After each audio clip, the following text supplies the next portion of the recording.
Zoom recording. Fade us out. Thank you so much, everyone, for being here. I'm going to turn it over to Carla to do our intros, and then Dr. Clarkson and Mr. Wells, stars of the show. Thank you again for being here, everybody. Thank you so much, Devin and Nicole, and welcome everybody to this session. So I'm just going to do a quick intro before we get this conversation started. So they say that it's two sides to every story, and some would say that about history. But one thing that I do know, that our filtered lens is a result of the history we know and the history we don't know. But as a whole in society, we are living the absolute truth of history, whether that is good, bad, or ugly. And what do we have to do to continue to grow with this? We learn. So with that said, let's welcome our teacher, Dr. Giani Clarkson, and having a conversation with our U.S. President, John Wells. Welcome, everybody. And Giani, you have the floor. Hey, good afternoon. Thank you so much to the wonderful people at RAPP who, of course, have invited me back again. John, it's always great to see you as well, too. Thank you again so much. Our pleasure. You're welcome anytime. And these are great sessions for me and for everybody. So thank you for coming back in and sharing your wisdom and knowledge with us. And of course, to Devin and Nicole, and of course, someone that I've known, good grief, since the fourth grade. That's right, fourth grade. Carla, thank you again so much. Really appreciate it. Oh, don't tell people that. I'm sorry, I forgot. So that was like 10 years ago. 10 years ago, easily. 10 years ago, easily. All right. Let's start our conversation here. His name was Carl Taylor. Carl Taylor was a brilliant man. Carl Taylor lived in Louisville, Kentucky. He actually lived around the corner from Muhammad Ali's house. At that time, he was, of course, Cassius Clay, and then, of course, later on became Muhammad Ali. What made his house stand out? Well, his house was on Preston Street, and I honor him today by wearing a blue shirt. The windows in this very weird-looking house were tinted blue with blue shutters. And for weary travelers, they knew that it was a safe place to stay. This, of course, my Uncle Carl, my great Uncle Carl Taylor, was a house inside the Green Book. In fact, you can find his address in Louisville, Kentucky. You can find it basically from everywhere from 1952 until the Green Book completely stopped being published. Now, I know a lot of you are like, well, what exactly is the Green Book? Well, we've heard the term the Green Book before because we've heard of the movie, the award-winning movie. But the movie doesn't really do justice of the work of one brilliant man, a man by the name of Victor Hugo Green. All right. So before we get into the life and times of Victor Hugo Green, I want to make sure that I'm sharing my screen properly. And we'll go here. Yep. And I need to share my sound and we'll optimize and everything else. All right. So let's go here. All right, hopefully you all can see this. Can everyone see this? It's good? All right, Yes. Excellent. Let's start here. Listen very carefully to something. We've all heard the I Have a Dream speech tons and tons and times before, but I want you all to listen to something very peculiar that Dr. King says on this day. When will you be satisfied? We can never be satisfied as long as the Negro is the victim of the unspeakable horrors of police brutality. We can never be satisfied. As long as our body is heavy with the fatigue of travel, cannot gain lodging in the motels of the highways and the hotels of the city.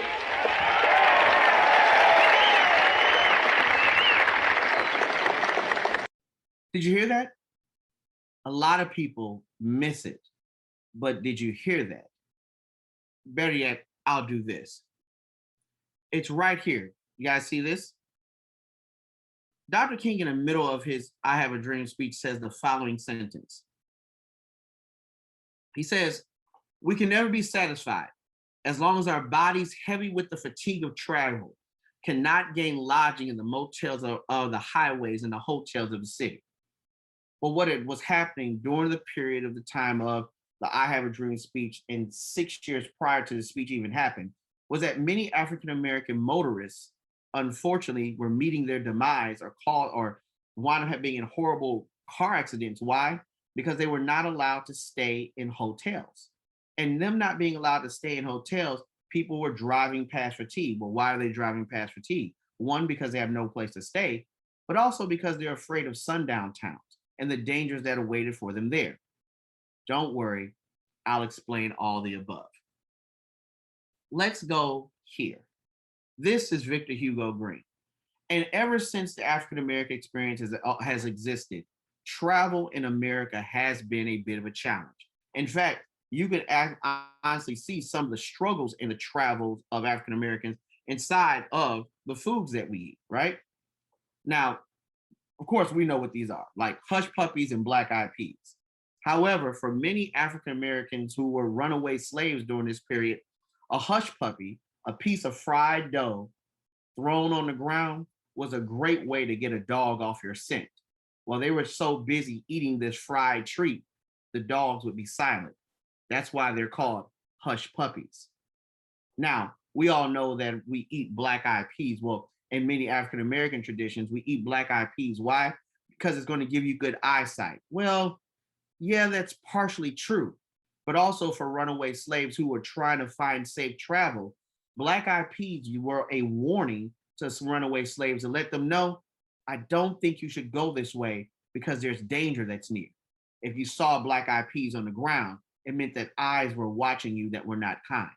And that's the reason why you eat them, to make sure that you can, of course, weed out who is good for your spirit and who's not good for your spirit. So you see already how difficult travel in its origins was such a problem for African Americans. Even in a Jim Crow world, did you know that it was actually illegal for African Americans to quit a job without getting a majority vote from white coworkers if they could actually quit a job or leave a city? Travel has always been a bit of a challenge for African Americans, and that is absolutely completely crazy, right? So let's go here. This is a picture from Jacob Lawrence's The Migration series. And I want to zoom in here because I want you all to look at this picture a little bit more in detail. Can you all see the names that are above here where my arrow is? Anyone see those real quick? Or maybe I need to, let me do this. Do I see them a little bit better if I do this? Yeah, a little better. A little bit? Okay. Yeah. So the one says Chicago, one says New York, and one says St. Louis. Well, what do all these cities have in common? They're all northern cities. And because of the poor treatment of African Americans in the South, many people totally wanted to leave the South. Now, it's a big misconception of believing that all African Americans left the South for a better life in the North. Some African Americans did not leave. They believe that, well, I'm afraid of this new North. I completely understand that, I understand the dangers that are here. Sometimes people are more comfortable with the devils that they know compared to an unseen devil down the road. So the Great Migration, many were unsure, and that's the reason why they stayed. And many African Americans had to deal with the battle of opportunity versus families. But though they left and went north, they still love those Southern family members. And this photo, once again, is from the Migration series. There are about 70 different panels that are inside the Migration series that highlight all of the different ways that African Americans left the South to go north. And at one time, it was part of the Phillip collection, and they don't travel together anymore. But Jacob Lawrence did a brilliant job, of course, explaining why this migration had to take place. Now, what wound up happening is that there's a growing middle class that happens. And with this growing middle class, car travel becomes a lot easier. It represents the great freedoms of the world that we know, right? Nothing is more freeing than to be able to get in your car and go from point A to point B. That was the great thing that Henry Ford recognized inside of the manufacturing of the car, that no longer people were dependent on public transportation to get from one place to another. This growing middle class meant that there were more road trips. That also meant that this group of African Americans that left the South could now travel back down South to those family members that they missed. But the Federal Highway Act of 1956, which created Route 66, created very easy patterns to travel different places in the South. But freedom for one definitely was not freedom for all, because there were things that were called sundown towns. Now, sundown towns were towns that you just did not get caught in at night if you were Black. They were during the daytime, but at night, the horrors of things that could happen to you if you were Black were unmentionable. So now we go back to what happens earlier in the King's speech, where we said, why were so many African American motorists dying on the sides of the road in these horrific car accidents? Because they didn't want to be caught in these sundown towns. So how do African Americans travel from Michigan to Tennessee, from Michigan to Louisiana, or from New York to the Carolinas without being afraid to deal with, these unfortunate incidents that happen? So I see someone in chat brought up Lovecraft Country. Yes, in fact, one of the characters in Lovecraft Country, they worked for the Green Book, and that's where we're going to land right here, which is with Victor Hugo's Green Book. So let's talk about what these sundown towns look like. This is a picture from 1953, where, once again, explaining the dangers of an African American family trying to travel. If you notice right here, this tire is clearly flat, but yet inside of a sundown town, there's no mercy. Some people decide to maybe let's stay at a church, but because, once again, we know that inside the civil rights movement, that even churches were not safe places for African Americans. So churches that try to hold African American travelers coming from the north to the south, they would be shot up or even sometimes bombed or set on fire. This is a sign that was very prominent in the South that said whites only within city limits after dark. And if you did not follow this, who knows what could happen next? This is a story that's connected to let me make sure I look at my notes. This is 1951, where it talks about how, unfortunately, whites were harassed or were harassing African American travelers during this certain passage because they knew that they had to go through this route to hop on a major route to get to Atlanta, Georgia. If you notice, this is a lot of luggage that this Black family is carrying for a simple road trip. It wasn't just the fact that at a time that you had to carry the clothes that you were going to wear, but you also had to carry food because many restaurants would not serve African American patrons. And believe it or not, this can right here is not, for any kind of automotive things, but if you had to use the bathroom, ones and twos, you would use the bathroom, you more than likely in that can, or you would use empty coffee cans because you did not want to stop out of fear of what would happen to you in a sundown town. It's kind of crazy to think about it because I get upset when I'm trying to book a flight on Southwest on my app and things don't go well. But to think about the fact that you literally have to bring all your essentials out of fear that these things could really kind of happen to you today or happen to you in this day and time. So here we are when we look at this. This goes back to what I said earlier. This is from 1955.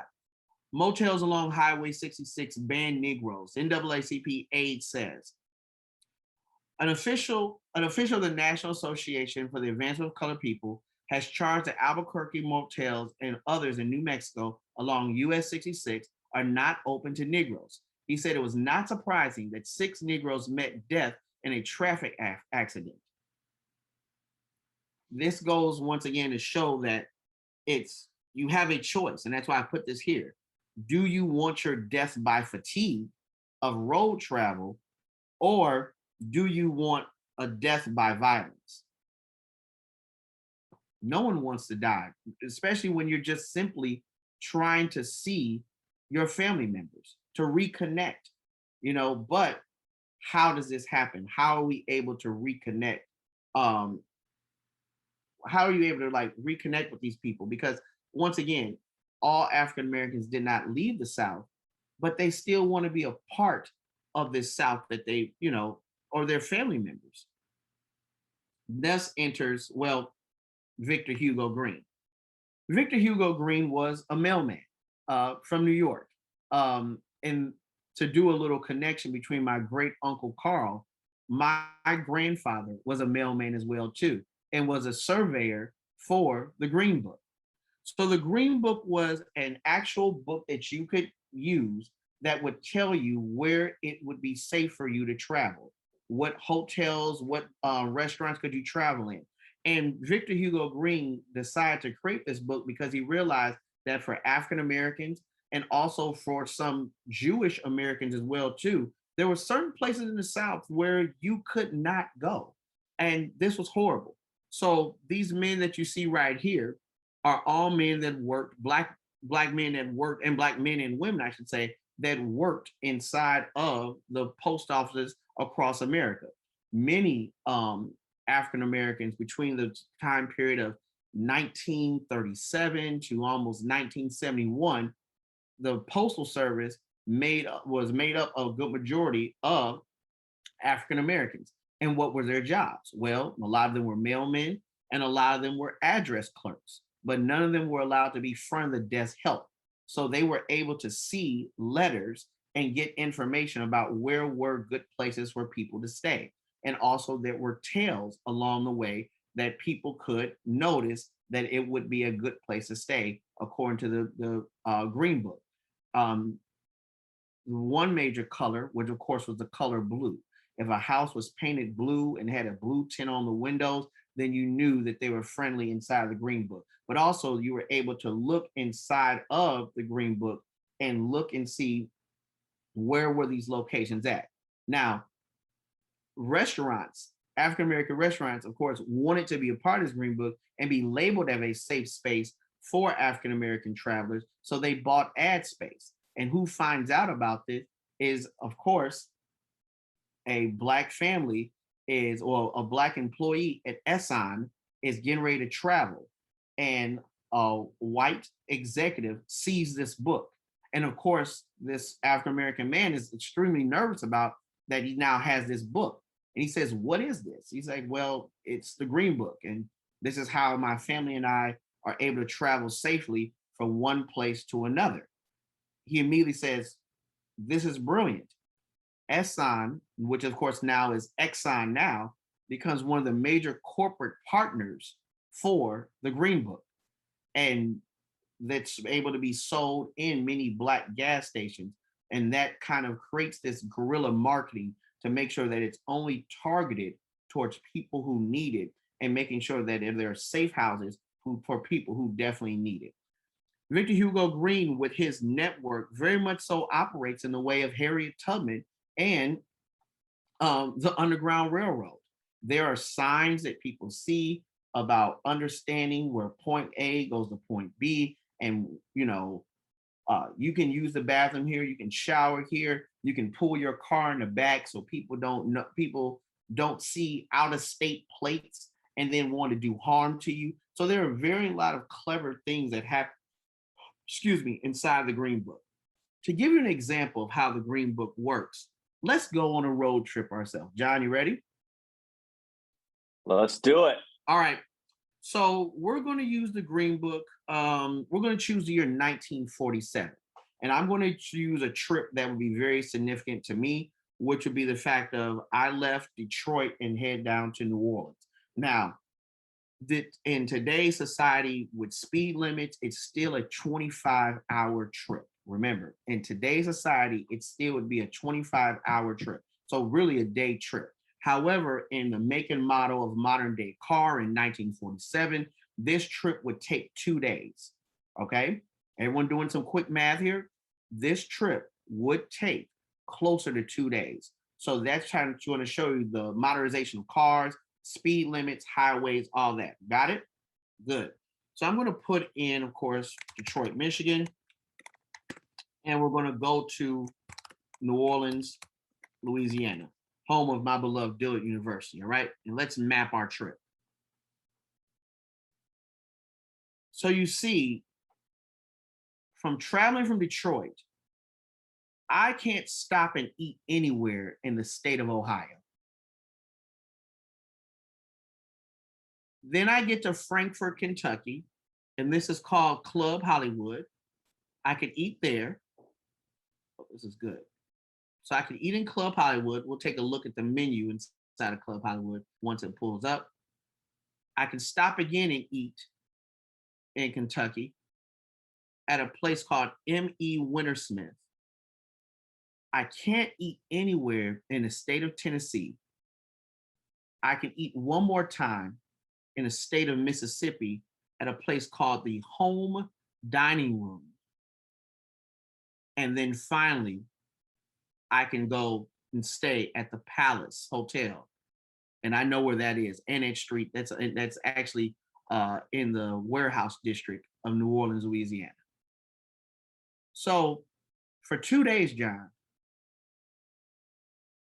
nothing in Ohio, twice in Kentucky, nothing in Tennessee, once in Mississippi, and then to New Orleans.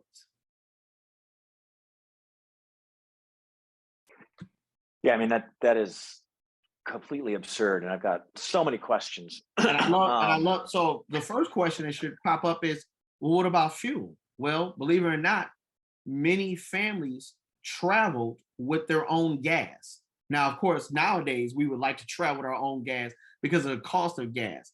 But imagine that you have to travel with your own gas because there's no gas station that's there.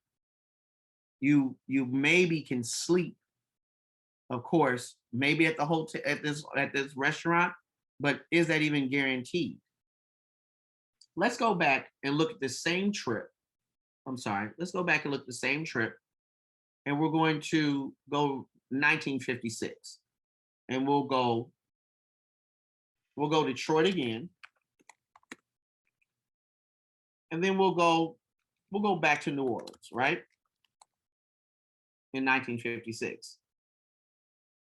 Not much has changed. Well, now you can stop one place in Ohio. You can stop one place in Kentucky. But John, notice how the route has changed. They're bringing me through Tennessee and part of Alabama. Any idea why they would do that?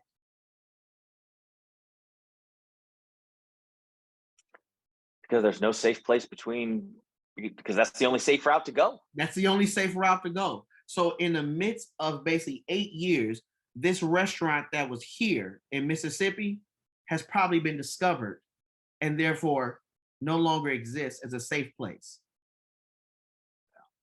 And now here, this bottom part, this new restaurant is open, which is Laura's restaurant. This is Meridian, that I know we're definitely where this is. And then here we are back in New Orleans. Now notice, the hotel that I can stay at has changed too. It was once the Palace, but now it's the North Side Hotel.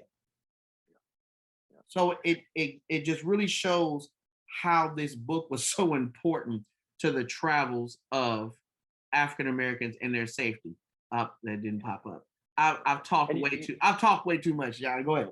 No, I got a quick question because you bring up an interesting point based on that last map. It occurs to me that if in fact places were found out to be safe havens, for lack of a better term, for Black Americans, were dismantled or run out of town or whatever, that Green Book had to get to the people that needed it, but not become public. Do you have any idea how they were able to keep such an important document kind of, I don't want to say secret, but how did it not become part of pop culture, and the people that didn't want these places to be safe, just find the Green Book themselves and eradicate them? Well, how did they manage that? So it's all about inside of marketing and who touches the book and who doesn't. You know, the great thing about the Green Book is that many white Americans and many other people who are from different races are just now finding out about it. That's how great of a secret it was kept. And it's crazy to think that inside this information world that we live in, there are probably some people today that are just now hearing about the Green Book for the first time today. And when you say the Green Book, to most people, they'll go, oh, the movie. But for many people who, of course, are, an African-American lord, they go, yeah, Victor Hugo's Green Book, the Safe Passage book. I know what that is. So that's one way, is by making sure that everyone had a handshake agreement of, we want to be able to see our families, and keeping very good stewardship of this document guarantees so many people's safety. My uncle Carl, who, made sure to keep his family and everything safe. That was important to him. Where their locations that didn't make. So so I just see this question inside the chat that says, were there locations that didn't make it, that make the Green Book status? No. What it was is that any location that made the Green Book was tried and true. So you're seeing all of these mailmen and postal service workers who were African Americans. That's the reason why they're able to check out these places to see if this was really a safe place for people to stay. And that's how they kind of got, in modern day terms, their blue check to see if there was really a safe place. So we have Victor Hugo Green, who, and I also want to put this out here as well too. Many people think that Victor Hugo Green made a lot of money creating this book. He didn't. He really broke even at best in some years. But because the heart of this man, he was so deathly afraid of people going to travel and not coming back. It broke his heart. We also have to remember this too. In the background of all these things that's happening inside the Green Book is also Emmett Till, where this is also kind of intriguing too, because we think about the Till family driving down from Chicago to Money, Mississippi, and using the Green Book as a guide. And unfortunately, we know how that story ends, but also we know that this is how many African Americans were able to make sure they got from point A to point B inside of this travel. And yes, my Uncle Carl was from Louisville, Kentucky, and his house was on Preston Street. And let's go ahead and go right here. When the Green Book first came out, this is a very important quote that Victor Hugo Green had, which says, "There will be a day sometime in the near future where this guide will not have to be published. That is when we as a race will have equal opportunities and privileges in the United States. It'll be a great day for us to suspend this publication, for then we can go wherever we please and without embarrassment. But until that time comes, we shall come to publish this information for your convenience each year." And when I talk about the fact that he didn't make any money off of this, let's look. So the Green Book started being published in 1937 with very little fanfare. It was 16 pages, only 25 cents. It was not published in 1965 because of World War II, and also because they knew that the country was not really traveling at a necessary need, because there are bigger functions. This is at the height of 195. Well, of course, at that time, people were outraged about this book costing $2. But of course, hey, this was the safe passage that was there. And then, of course, in its last year of publication, it was 100 pages and only cost $1. Sadly, Victor Hugo Green never got to see the day where the book had to stop being published. He died 3 years before the book completely fell out of publication. But his wife continued the publication of the book out of New York for additional years until after the Civil Rights Act was passed. And then when the Civil Rights Act passed in 1965, the Green Book was no longer considered to be useful anymore. His wife could no longer really take on the publications, the management of it, and that's how the Green Book really disappears. This is the Green Book. I picked out some of my favorite covers. This is from 1963. I love this cover of this, and you see, carry your Green Book with you. You may need it. You know, it comes, the slogan of the Green Book was this warning: carry your Green Book with you. You may need it. In fact, truth be told, the Green Book actually was used as evidence to houses that I'm good. I can stay here, and I'm the person that you talk to on the phone. So the Green Book had pages inside of it. You would flip through the pages, and when you flip through the pages, it had a phone number and an address, and it would let you know what was going on. All right. Then, of course, this is an older Green Book. This is from 1952. Once again, you see the slogan there: carry your Green Book with you. You may need it. And then, of course, there's a Mark Twain quote that's here that says, travel is fatal to prejudice. And this is the Mark Twain quote. You see that it's at a whopping price of 75 cents. This is from 1940, not 1963, forgive me. And this, of course, where it says, Victor Hugo Green, publisher, prepared in cooperation with the U.S. Travel Bureau. And this is an older version of it before the partnership with Exxon or Exxon took place. And that is that. So I hope that I've provided a lot of information on this topic that's extremely near and dear to my heart. Now, you can actually find republications of the Green Book. You can find them in bookstores. Believe it or not, you can order them on Amazon, and you can flip through them yourself to see what they look like inside. But very, very, very amazing books that you can really see how you would have to plan your own travel inside this Green Book. Yeah, so that is amazing content, and we talked a little bit about this, Giani, when a couple of weeks ago we chatted about this topic, and in true transparency, I had never heard of a sundown town, so I had to go back and do my own research and trying to figure it out, right? And understanding, and hadn't heard of the Green Book, which is either a testament to how well they kept it a secret, or I'm just ignorant.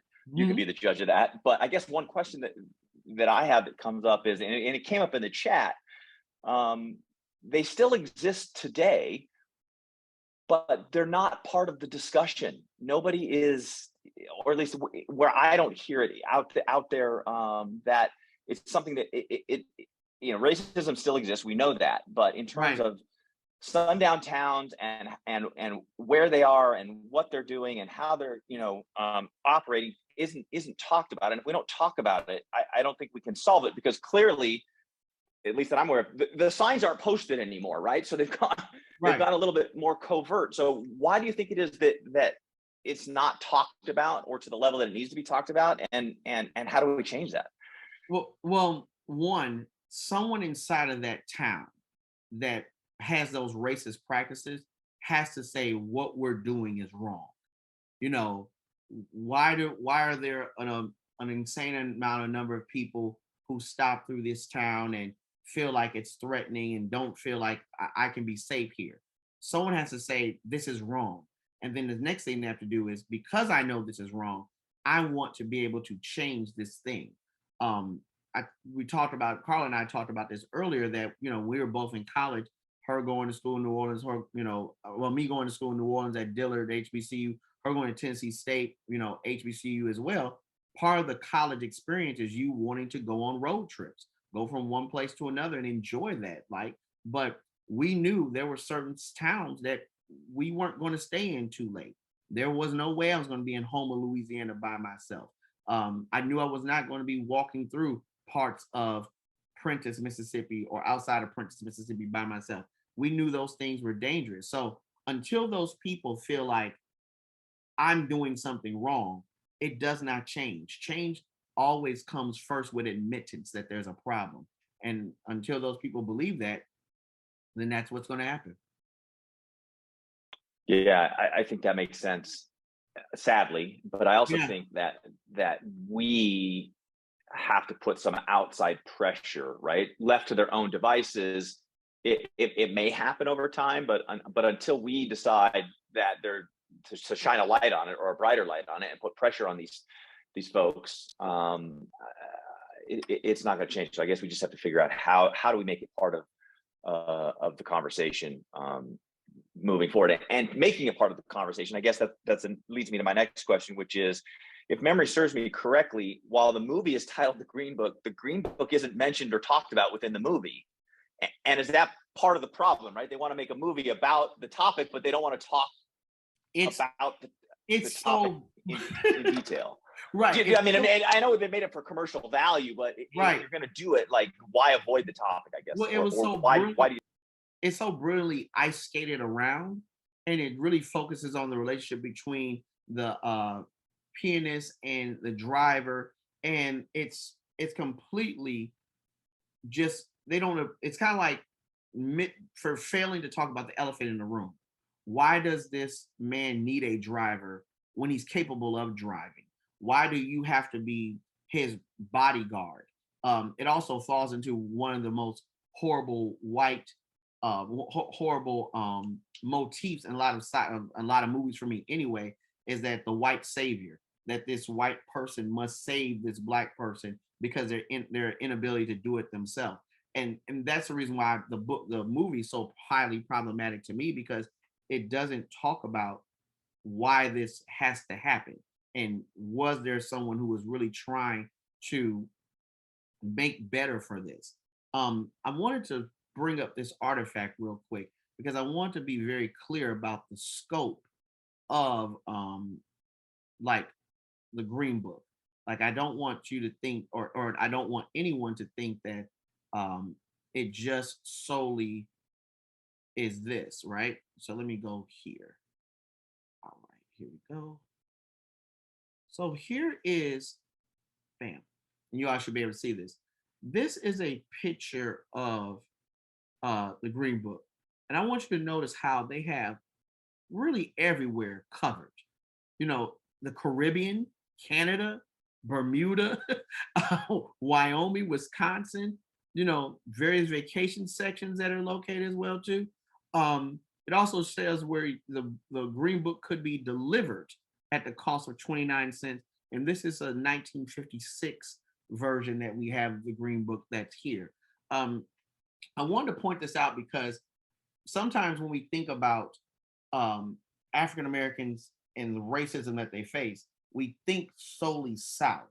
But here, Washington State is there. You know, we think the North is so anti, prejudice. Michigan is late, Maryland, Massachusetts, right? Even New York is labeled as there too. And remember, this is 1956, and we tend to think that these places were very progressive and didn't need a Green Book, but we can see, or didn't need canvassers to go and find these locations. But we're seeing that, yeah, they definitely did. This is from the fall of 1956, and this comes from the New York Public Library that I was able to get this document. So this is kind of cool. Yeah, I mean, that's a very interesting artifact. Another question, I guess, is if the last publication was, in 1966, and right, clearly the sundown towns have not gone away. Has there been an effort to kind of replicate the Green Book, or is it just, travel at your own risk? I'm just trying to figure out, we're not going to solve the problem overnight, but right, but how are people managing traveling in this day and age when they're still around, but there's no help other than something from 1966? Well, there's a couple of different reasons. Well, one, we're a plain society now. The idea of you driving anywhere for longer than 10 hours, maybe longer than 5, sounds weird to most people. We are now a society, depending on, it really doesn't depend on your various of your economic background. You jump on a plane because plane travel is really so affordable, with the whole idea of Spirit, JetBlue, Southwest, who seem to kind of monopolize this travel for the everyday man. We're up in the air more than anything, and we don't touch these places in America anymore. Also, we're not interested in going to those places too. They're not touristy spots. No one is crying over the fact of, oh man, I gotta go to the Museum of Orange, Texas. And that's not any shame to the wonderful people, if anyone is from Orange, Texas, but have family there. But we just know that there's no attractions there. This is a document that was made for a specific time in our history. But though it was made during a certain time, I do think that it's important for us to give Victor Hugo Green and those brave people that canvassed those areas their flowers, because we don't really take the time to say, if it wasn't for you, how many more senseless deaths would have happened to African American families, not just in senses of violence, of running into racial organizations like the Ku Klux Klan, but also what does it look like for deaths that are on the highways and byways of America because of sleep fatigue, fatigue due to sleep and everything else. Got it. Yeah, I mean, I think that makes sense. Certainly the travel has changed. It's just occurred to me that, I guess with the gas prices nowadays, nobody's driving a car. But, right. but still, it's out there, and I'm just trying to figure out in my own head, reconcile in my own head that one, these things still exist, and two, how do we solve that problem? And it would occur to me that if there's still documentation out there that points to places that people can go to be safe in a certain area, that it might bring attention to the fact that the areas are still not safe. So, I'm not going to solve it here on this call, and we're not going to solve it here on this call. I'll say this: how do we elevate the conversation? But I will say this: we now live in a world, due to technology, due to Instagram, due to Yelp, Twitter.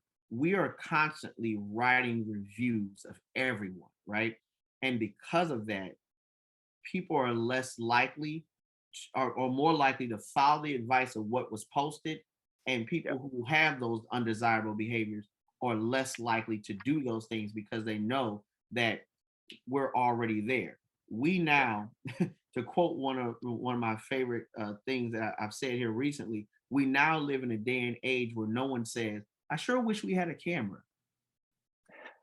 There was a time where people used to always go, man, I wish I had a camera. But now we live in a world where everybody has a camera and everyone can immediately upload stuff just in a second.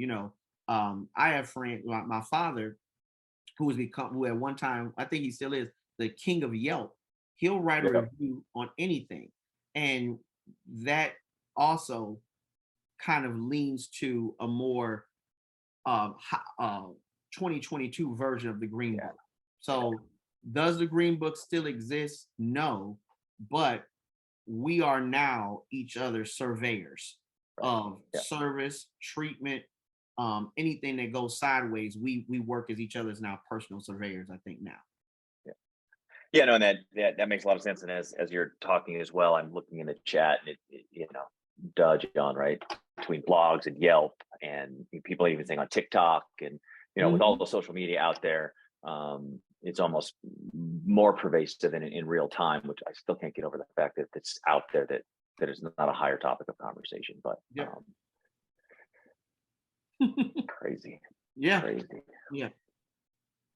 Well, I guess I want to possibly take questions. If anyone had any questions, I would love to take some.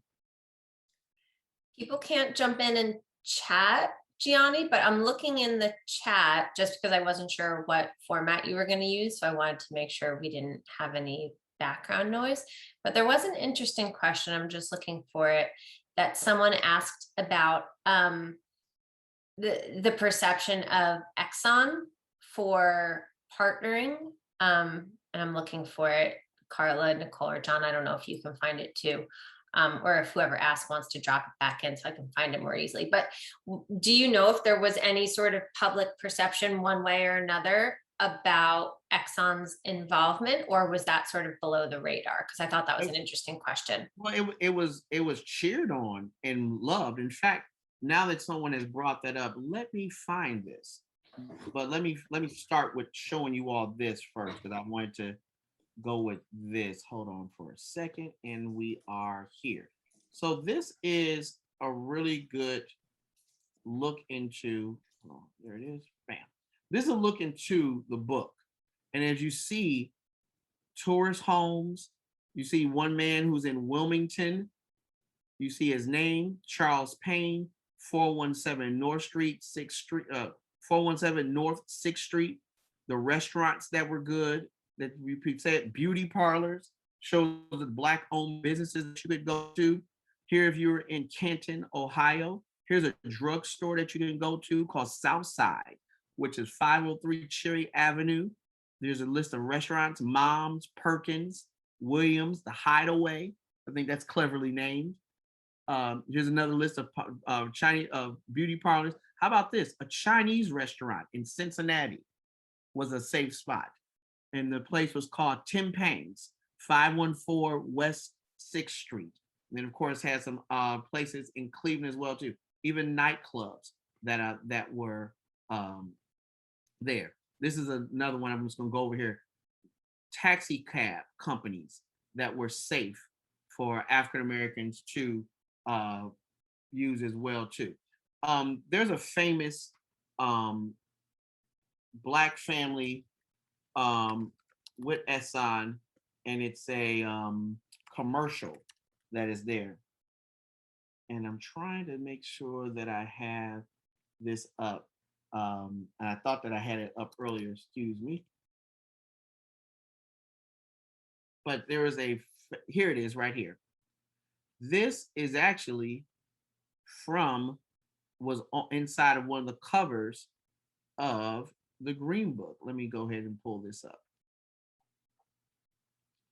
But for many African Americans, there really was no pushback. It was kind of understood that this was a way to keep us safe, and Exxon's partnership helped cut the cost of production for Victor Hugo Green, with people knowing that no, there was really no pushback or really no concern. So this is the picture that I'll talk about, because here they are in front of ExxonMobil right here. And many people have probably seen this, but this is from 1955. This is an Oldsmobile that they're on, and they're actually in our nation's capital in Washington, D.C. This, of course, is a picture of the family, and they're getting ready to go on a field trip, or go down on a field trip, go on a road trip. And this picture was used. Many Exxons that were Black owned were also featured inside the Green Book too. So it was like a warning. Oh, come on. And everyone knew, why is this car showing up at 3 a.m.? And before they would get too close, they would see the Green Book hanging out the window, and they knew that this person was friendly, and it was worth them, of course, taking on their business.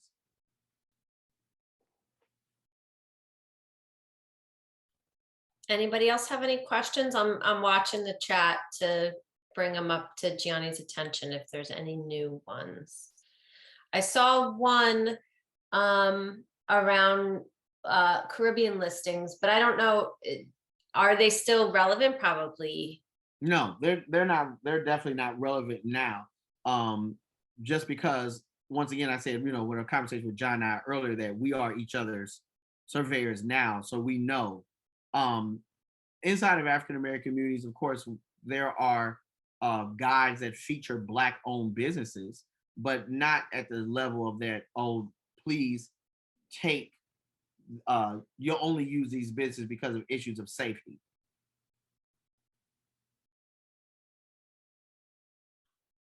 Okay. Well, no one else is dropping questions in. You have a few adoring fans per usual. I definitely appreciate it. Okay, well then I guess we can close out a little early, give everyone a few minutes back for whatever they want to do before their next session. Just quickly before I give us a little send off, a reminder that everyone should have an invite on their calendar for this Friday, the 17th from 3 to 4:30 p.m. for our second sort of initiative honoring Juneteenth, which is a film screening of the film I Am Not Your Negro, which is hosted by RAPP San Francisco. So thank you so much to that team for putting that together. If you don't have that invite on your calendar, just shoot me a Teams or an email and I will forward it to you. And I did record this. I did accidentally stop recording it. So it will be in 2 parts, but I will get that up on our SharePoint so that everyone can revisit this session if they want to. And Giani, thank you so much again, as always. I think this is actually a year anniversary of you coming in and educating us. Wow, I think so, yeah. Yeah, so it's been a year of sessions. John, thank you so much for leaning in as you always do. Everyone, we will have Giani for 2 more sessions throughout the end of the year, so stay tuned for those. And everyone, wish Giani a uneventful last week of school, because school ends on Friday. School ends on Friday. So thank you so much, Dr. Clarkson. It was good to see you. Thank you. Thank you, everyone. I hope you have a safe and great week. Thank you. Bye, y'all. Thank you.